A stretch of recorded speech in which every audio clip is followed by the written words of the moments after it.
자, 그러면 일단은 우리 요거는 얘들아 지금 글을 읽는 방법에 대해서 소개를 하면서 이 단원에서는 글 읽는 방법에 대해서 소개를 하면서 그거를 적용하는 걸로 이 글을 읽는 거야. 그러면 얘들아 우리 먼저 개념 하나를 좀 정리를 하고 가자. 7페이지로 갈게요. 7페이지로 가서 읽기 목적에 따른 읽기 방법. 우리 요거를 먼저 정리하고 그 다음에 들어갈게요. 자, 그러면 읽기 방법을 선택할 때 고려할 점은 읽기에 일단 내가 왜 읽는지 목적.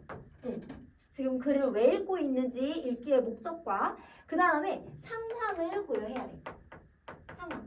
그래서 지금 진득하게 앉아서 읽을 수 있는 상황인지 아니면 지금 시간이 별로 없으니까 얼른 봐야 되는 건지 이런 상황도 고려를 해야 돼. 자, 그러면 이 목적과 상황을 고려해서 여러 가지 방법으로 나눠볼 수 있는데 첫 번째는 깊이 있게 읽는 거를 정독한다라고 해. 정독. 그치? 그래서 우리 정독이라고 적어주세요. 정독. 자, 그 다음에 두 번째는 얘들아 글을 대강 파악하면서 읽는 거를 통째로 본다라고 해서 통독이라고 해. 통독. 통독. 자, 그 다음에 세 번째는 내용을 음미하면서 읽는다라고 해서 미독이에요. 미독. 자, 그리고 네 번째는 소리 내서 읽는 거를 음독이라고 하지. 음독. 그 다음에 다섯 번째 소리 내지 않고 읽는 거를 뭐라고 하는지 알아?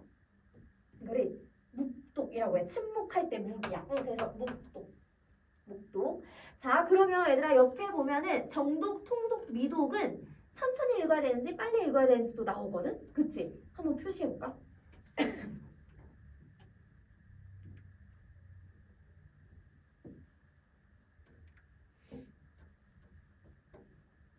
정독은 어떻게 읽어야 돼?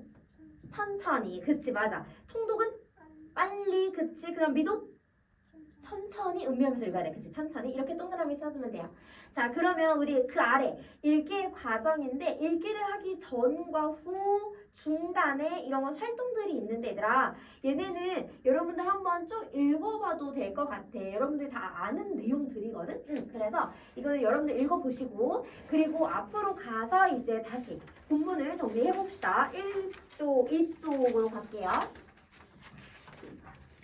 이쪽으로 가서 자 제목이 나와 있는데 시각상과 촉각상이라고 해서 우리가 모르는 말이 나와 있어. 그래서 부제를 설명해줘요. 부제가 뭐냐면 보이는 것을 그릴 것이냐. 자 그러면 시각상이라는 거는 바로 보이는 것을 그리는 거야.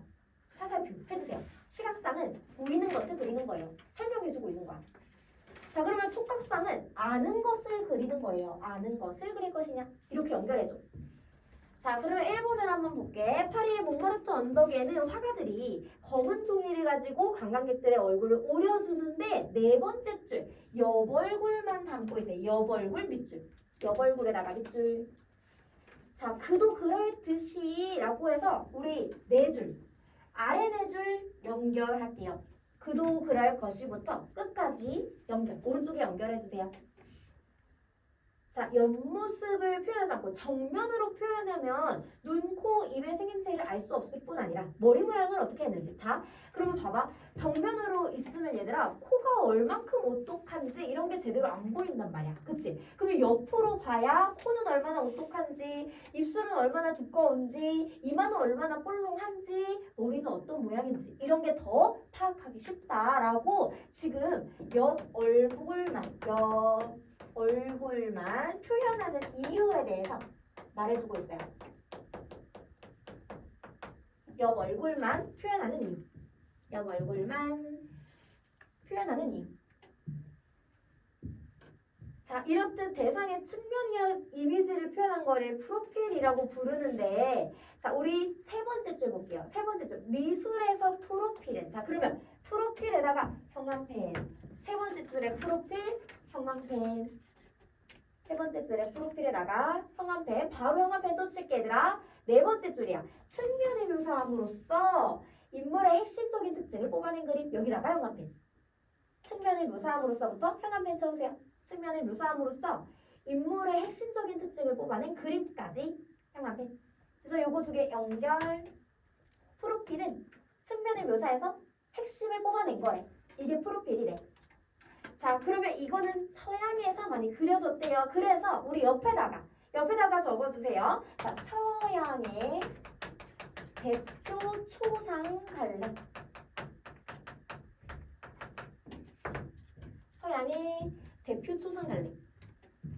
그래서 얘들아, 서양의 그 초상화를 보면 이렇게 정면으로 있는 그림도 있긴 있지만 대부분 살짝 사선이다.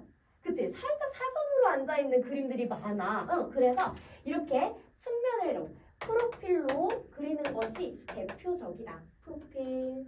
그래서 얘는 측면이지, 측면.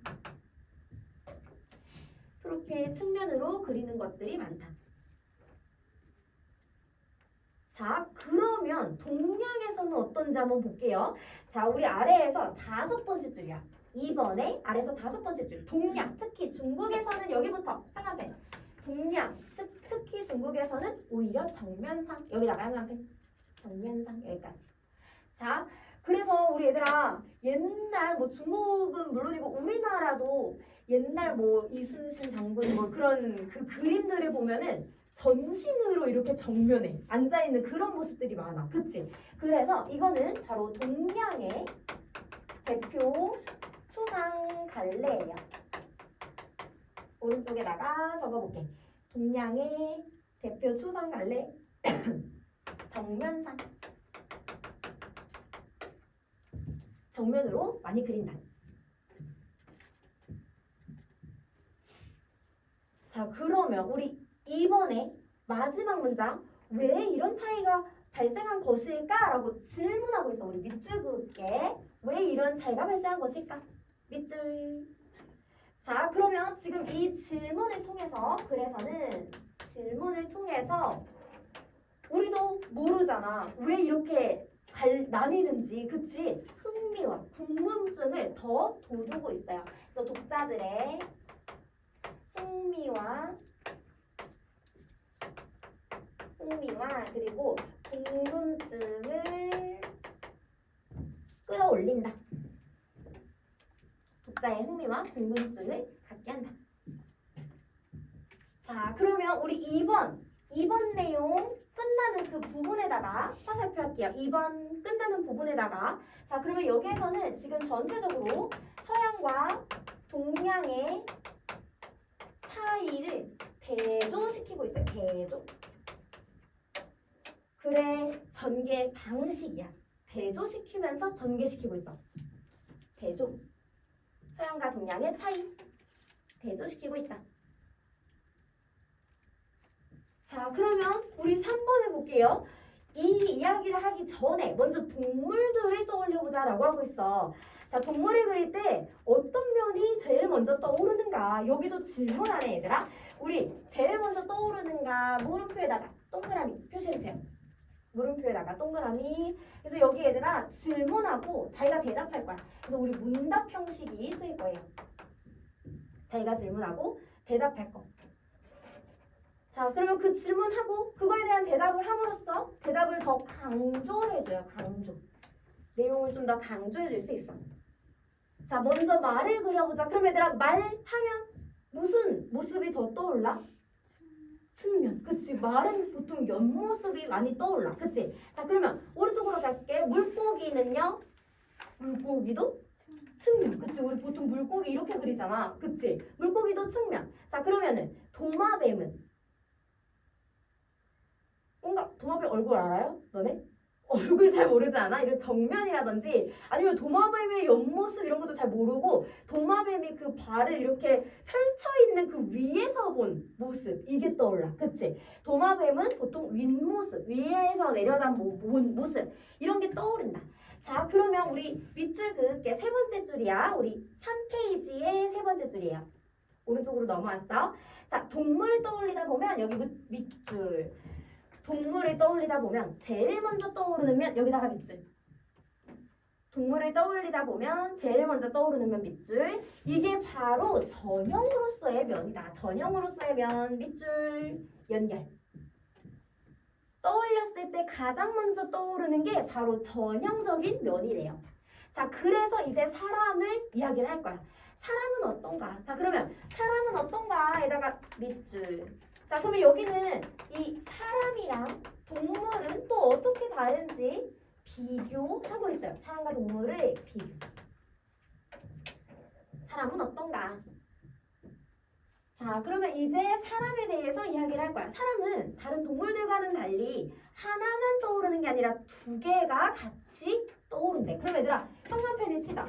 두 개의 경쟁적인 이미지면 여기다가 두 개의 경쟁적인 이미지면 자, 그래서 두 개의 경쟁적인 이미지면이 동시에 떠오른대. 자, 그래서 우리 이제 예시를 들 건데 고대 이집트의 벽화, 우리 여기다가 네모 표시할 거예요. 고대 이집트의 벽화, 네모. 자, 그래서 여기서는 전개 방식, 우리 예시를 씁니다. 예시. 고대 이집트의 벽화를 이야기할 거야. 자, 대형 박물관이 소장한 늪지로 사냥을 나간 네바무는 얼굴과 다리는 측면. 자, 밑줄. 얼굴과 다리는 측면. 가슴과 눈은 정면. 밑줄. 가슴과 눈은 정면. 아, 이제 내 그림 솜씨를 보여줘야겠군. 자, 우리 봐볼게요. 얼굴이랑 다리는 측면이래. 그러면 우리 아까 전에 뭐 사람 얼굴이 뭐 이렇게 생겼다. 좀 오늘 좀 잘 그려지는 것 같은데요? 그치? 자, 얼굴은 이렇게 생겼어. 좋았어. 아주 좋았어. 자, 그러면 이렇게 생겼는데 눈은 정면이야. 그치? 입은 이렇게 생겼어요. 자, 그리고 우리 어떻게 생겼냐면 이제부터 내 그림 실력이 들어간다. 자, 우리 가슴은 정면이래. 그치? 정면을 바라보고 있는 모습이고 그 다음에 다리는 또 측면이래. 그러면 측면은 어떻게 그릴까? 이렇게 측면이야. 그치? 되게 이상한 그림이야. 근데 이렇게 벽화에 그려져 있대. 분명 이 그림은 아니겠지만, 그치? 이거보단 잘 그려져 있겠지만 이런 그림이 벽화에 그려져 있대. 그러면 왜 이렇게 생겼을까를 우리가 떠올려 봐야 돼요. 자, 그러면 우리 얘들아 이제 1, 2, 3, 4, 5, 6, 7 7번째 줄이야. 7번째 줄에 혼합 형식 보이세요? 혼합 형식에다가 형광펜. 혼합 형식에다가 형광펜 7번째 줄.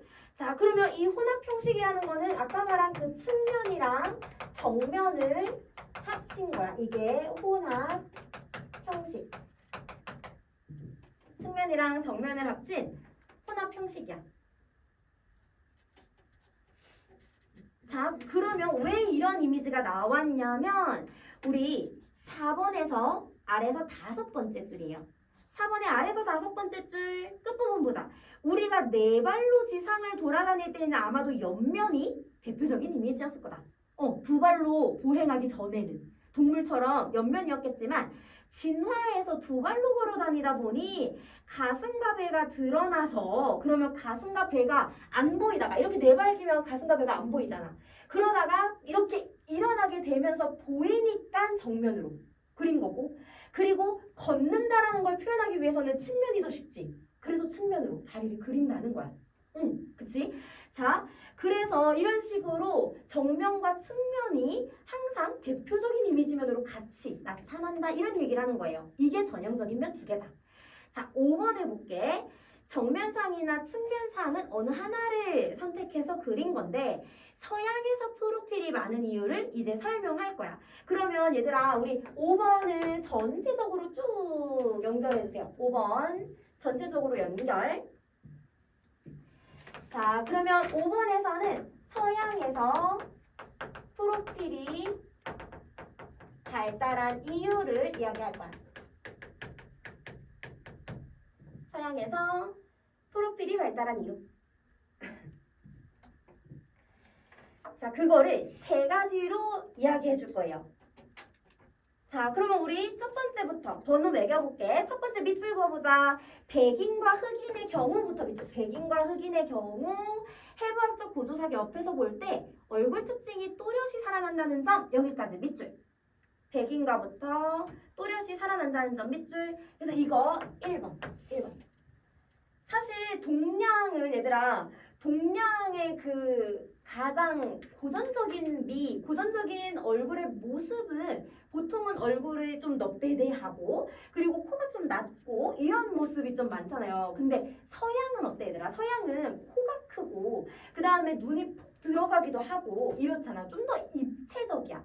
그러니까 서양의 그 입체적인 얼굴을 담기에는 정면보다는 측면이 더 쉬웠다. 이 얘기를 하는 거예요. 그치? 자, 그 다음에 우리 네 번째 줄이야. 네 번째 줄에 형태의 포치에 유리해서 얘들아 여기 단어 뜻 모르는 게 나오면은 이건 시험에 나올 수 있다고 했잖아요. 우리 적어보자. 포치라고 하는 거는 넓게 늘여놓다. 넓게 늘여놓다. 넓게 늘여놓다. 포치. 자, 그러면 우리 밑줄을 그어볼게요. 형태의 포치부터 재현이 쉽다는 점 여기까지. 그래서 얼굴에 재현이 쉽다. 이게 2번. 정면으로 그림을 그리려는 것보다는 측면이 좀 더 그리기 쉽대요. 재현이 쉽대요. 자, 그 다음에 세 번째. 고대 로마에서부터 3번. 고대 로마에서 주화에 황제의 얼굴을 새길 때 항상 측면을 새겼다라는 전통이 있다는 점 여기까지. 옛날부터 이런 전통이 있었기 때문에 측면이 좀 더 다가오기 쉬운 거야. 그치? 받아들이기가 쉬운 거예요. 이런 세 가지 이유로 발달했다라고 설명해주고 있어. 자, 그러면 우리 이제 6번으로 가볼게요. 뒤로 가자. 자, 이렇게 두 개의 경쟁적인 면을 갖고 있어서 정면상이나 측면상 이렇게 딱 하나만 찍는 거 말고 동서양 모두 이 둘을 한꺼번에 나타나는 부분 측면상을 발달시켰대. 그럼 얘들아, 부분 측면상 우리 여기다가 형광펜 칠 거야. 부분 측면상. 부분 측면상. 부분 측면상에다가 형광펜. 자, 그러면 이것도 마찬가지 얘들아. 측면이랑 정면을 합친 거야. 측면이랑 정면을 합친 거. 그러면 우리가 앞에서 봤던 혼합 형식이랑 부분 측면상을 좀 구분해야겠네? 그치? 왜냐면 둘 다 측면이랑 정면이 둘 다 나타나니까. 그 구분이 바로 옆에 나와 있어요. 한번 보자. 자, 고대 이집트 벽화의 경우, 자, 그럼 얘들아 고대 이집트 벽화에다가 밑줄. 고대 이집트 벽화. 자, 우리 아까 고대 이집트 벽화는 혼합 형식을 쓴다고 했거든? 그치? 그럼 다른 말로 하면 혼합 형식의 경우 이거예요. 혼합 형식의 경우 자연스러운 방식이 아니라 그냥 편의적으로 봉합을 했대. 그치? 자, 그러면 우리 다시 앞으로 가자 얘들아. 3페이지 가서 혼합 형식 옆에다가 적어주세요. 혼합 형식 옆에다가. 혼합 형식 우리 아까 측면 정면 적었잖아. 그 옆에다가 적을게. 혼합 형식은 자연스럽게 나타나는 게 아니라 그냥 편의적으로 봉합했대. 이런 식으로. 그래서 편의적으로 봉합했다. 편의적으로 봉합했다. 그 이거는 자연스럽다, 안 자연스럽다? 안 자연스럽다. 그치? 그러면 얘는 자연스럽지 않다.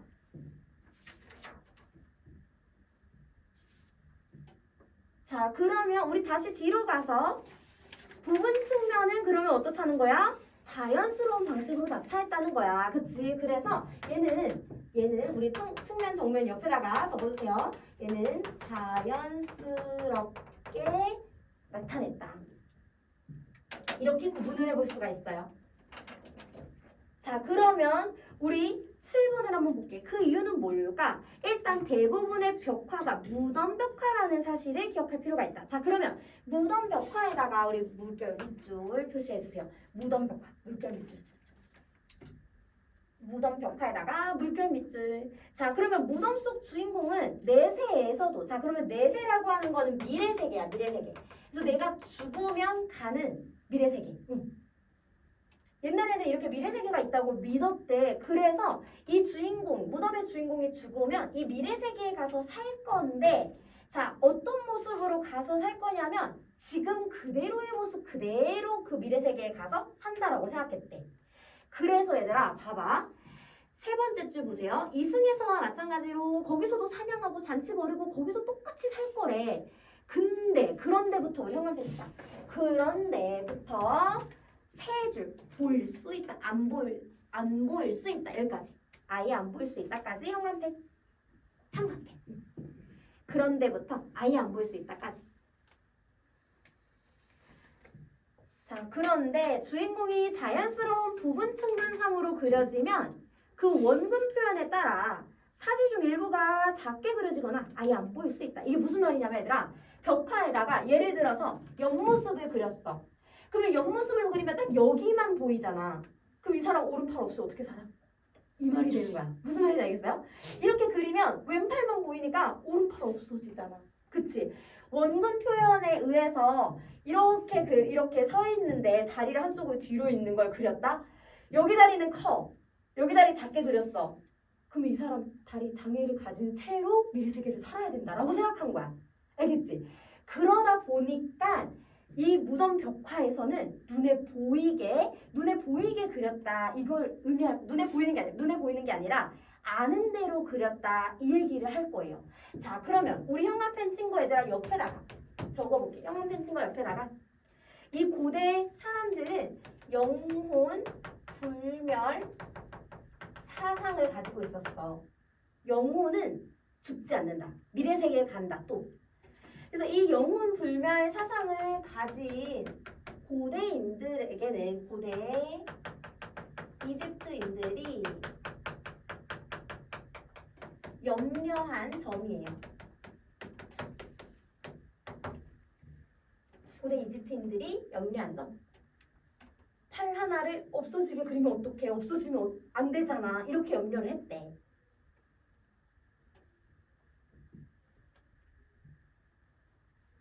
자, 그러면 우리 8번으로 갈게요. 8번.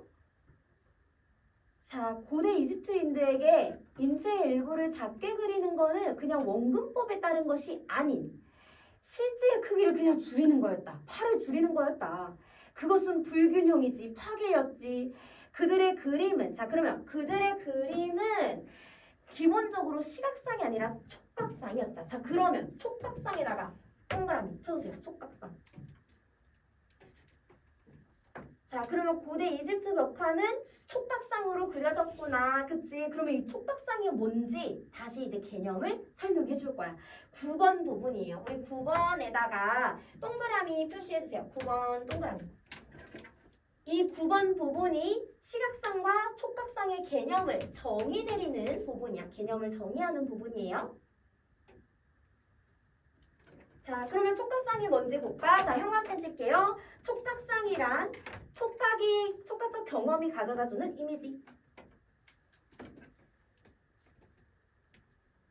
그러면 왼쪽 팔의 둘레랑 오른쪽 팔의 둘레가 만져봤더니 똑같네? 그러면 똑같이 그리는 거야. 이런 식으로 촉각에 따라 그리는 걸 촉각상.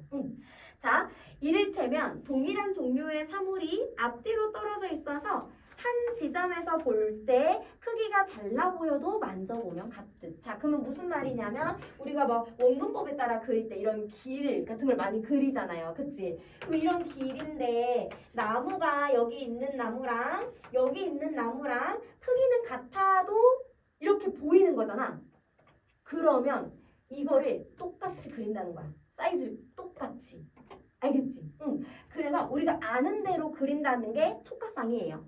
자, 그러면 우리 다시 5페이지로 가서 사물의 객관적인 형태나 우리 여기부터 밑줄 그어볼게. 사물의 객관적인 형태나 모양에 대한 인식을 상으로 나타내는 거다.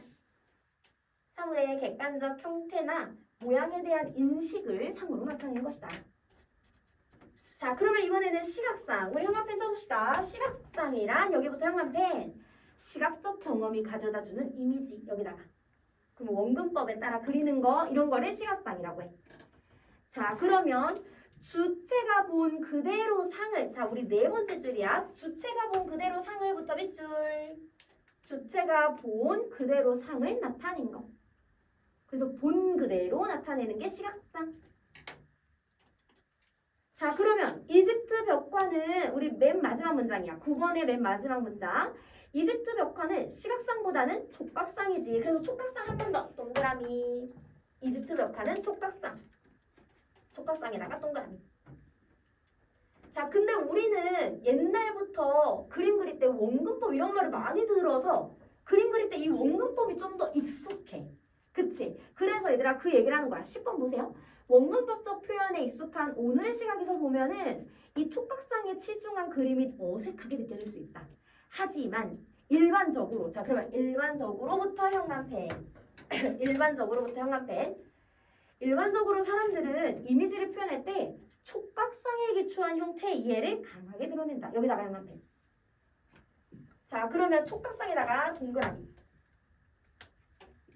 그래서 원근법을 배우지 않은 애기들의 그림을 보면 촉각성을 더 많이 그린다. 이 뜻이에요. 자, 그러면 우리 11번 볼게. 일예로라고 해서 얘들아 예시를 들 거야. 우리 일예로에다가 밑줄 일예로 하나의 예로라고 해서 예시 일예로라고 해서 예시. 우리나라 민화의 책거리 그림을 보면 자 그러면 우리나라 민화의 책거리 그림 네모. 우리 예시를 든 애들은 다 네모 표시할 거야. 자, 얘도 있잖아. 책장이나 탁자의 앞부분과 뒷부분의 길이가 같은 경우가 많대. 그러면 이것도 시각상이야, 촉각상이야? 촉각상이야. 그치? 우리 아래다가 적어주세요. 얘도 촉각상으로 그린다는 뜻이야. 우리나라 민화의 책거리 그림에도 촉각상으로 그려져 있대. 자, 그러면 우리 어디 부분을 보냐면 11번에서요. 아래에서 세 번째 줄이야. 11번에 아래에서 세 번째 줄. 그러나부터 형광펜 쳐주세요. 그러나 고대 그리스와 르네상스 시대 유럽에서 철저히 시각적 경험에만 의존하여 대상을 묘사하는 특수한 현상이 나타났다. 여기다가 형광펜.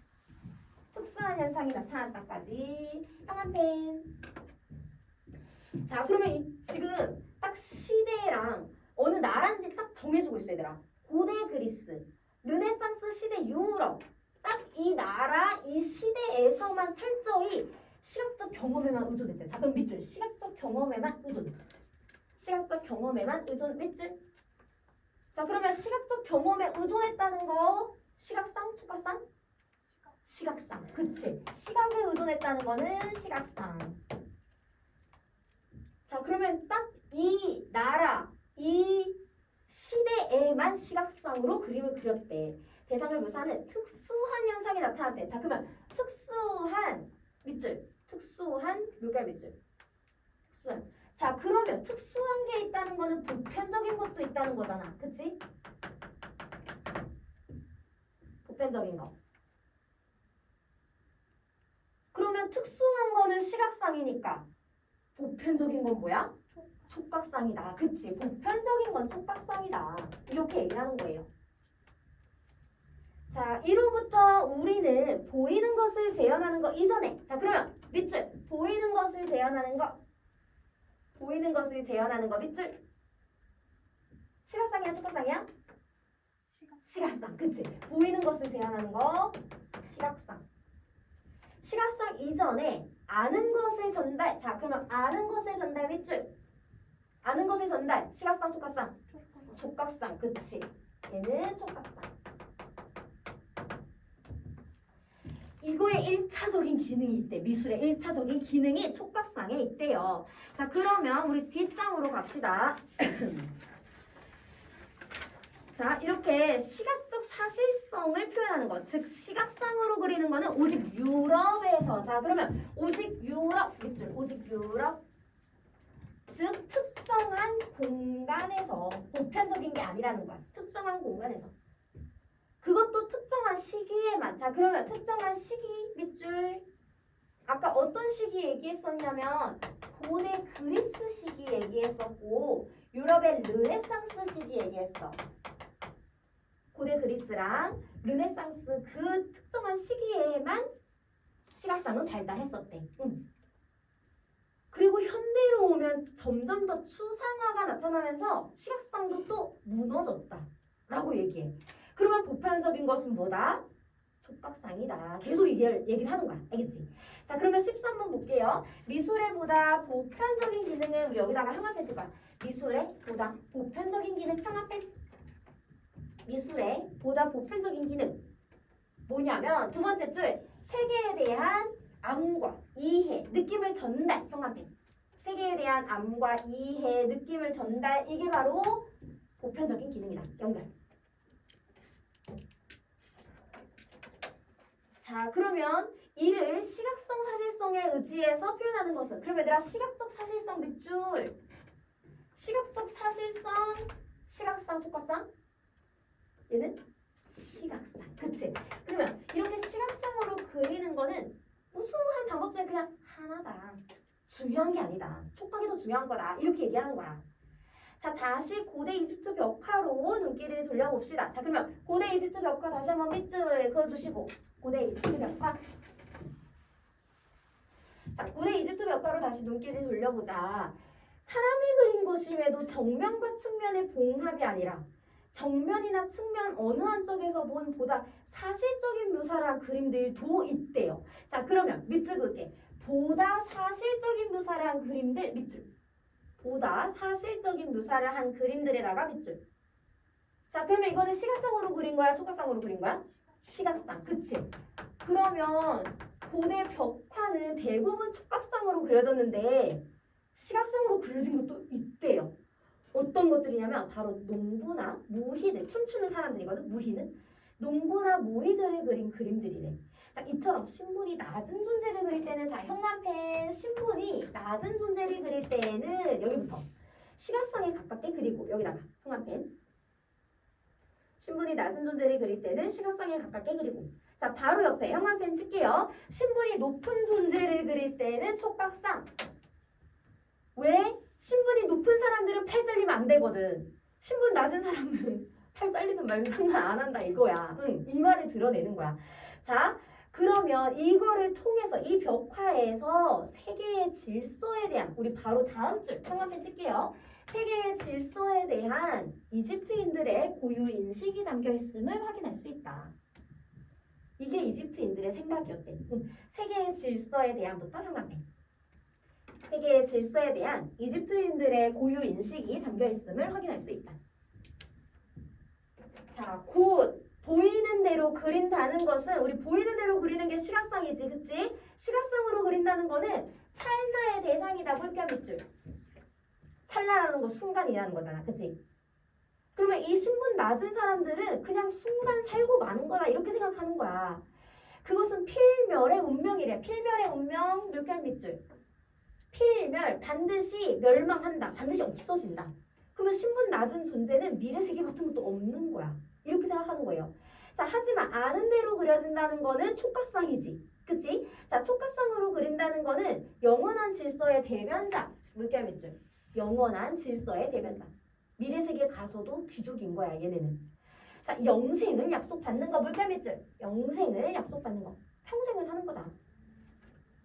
자, 그러면 얘들아, 우리 지금 이 14번 부분이 너무너무 중요하거든요. 그래서 이 14번 그 옆에 빈칸에다가 한 번 더 정리를 할게, 얘들아. 자, 표로 정리를 해주세요. 신분이 낮은 사람들과 그 다음에 신분이 높은 사람들 이렇게 나눠서 한번 다시 정리해 놓을게. 빈칸에다가.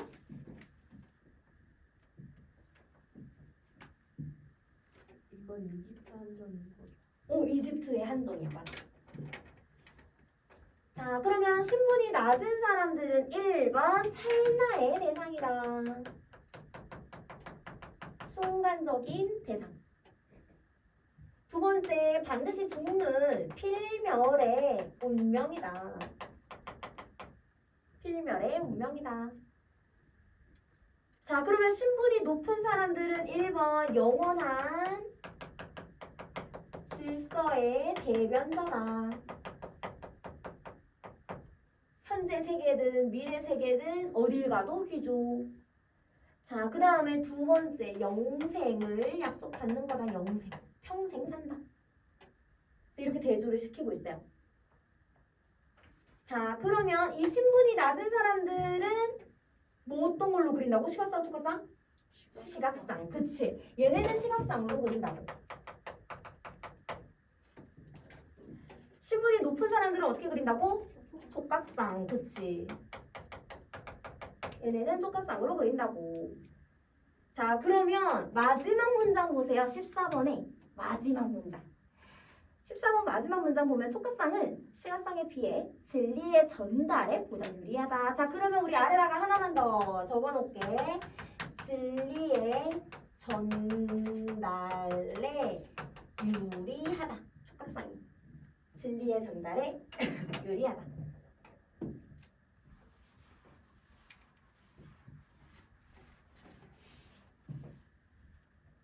자, 그러면 우리 15번 해볼게. 흔히 미술을 공간 예술이라고 하지만 이렇듯 미술은, 자 그러면 미술에다가 형광펜 쳐주세요. 첫 번째 줄에 나온 미술 형광펜. 자, 이 미술은 시각에 의지하는 것이 아니라 세 번째 줄 형광펜 칠게요. 공간과 세계에 대한, 여기부터 형광펜이야. 공간과 세계에 대한 총체적 이해를 토대로 쭉 형광펜 쳐줘. 그 속에서 벌어지는 갖가지 사건들에 대한 우리들의 인식과 사유를 다양한 조형 형식에 의존해서 표현하는 예술이다. 여기까지 형광펜. 자, 그러면 우리 연결해 주시고 간단하게 말로 정리를 해봅시다. 옆에다가 적어볼게요. 자, 여기서는 미술의 의의를 이야기할 거야. 미술의 의의. 미술의 의의. 그러면 미술은 보이는 걸 그리는 게 의의가 아니고 바로 아는 것을 그리는 거다. 그치? 자, 그러면 얘는 아는 것, 즉 인식하고 있는 거, 그리고 생각하는 거, 사유. 단순히 보는 게 아닌 인식과 사유를 표현하는 예술이다.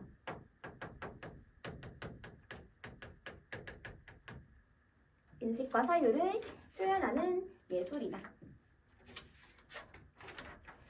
자, 그래서 우리 옆으로 가서 얘들아 핵심 정리, 마무리 핵심 정리 주제를 정리해 볼게요. 자, 일단 갈래는 설명문이야. 그래서 시각상과 촉각상의 개념을 설명해주고 있어. 다양한 예시를 통해서.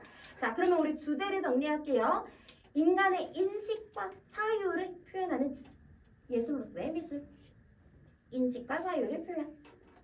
오케이, 그러면 우리 그 아래 읽기 과정은 전활동, 중활동, 후활동 여러분들 꼭 확인하셔야 돼. 알겠지? 확인하시고, 그리고 우리 뒤에 나온 교과서도 복습할 때 한번 쭉 읽어보시고요. 그리고 우리 복습은 언제까지 하고 와야 되냐면 개인별 시간까지. 그치? 그러면 우리 개인별 시간에 와서 시험도 보고 얼마나 공부를 많이 해왔는지 할 거니까, 점검을 할 거니까 개인별 시간까지 복습하고 오세요.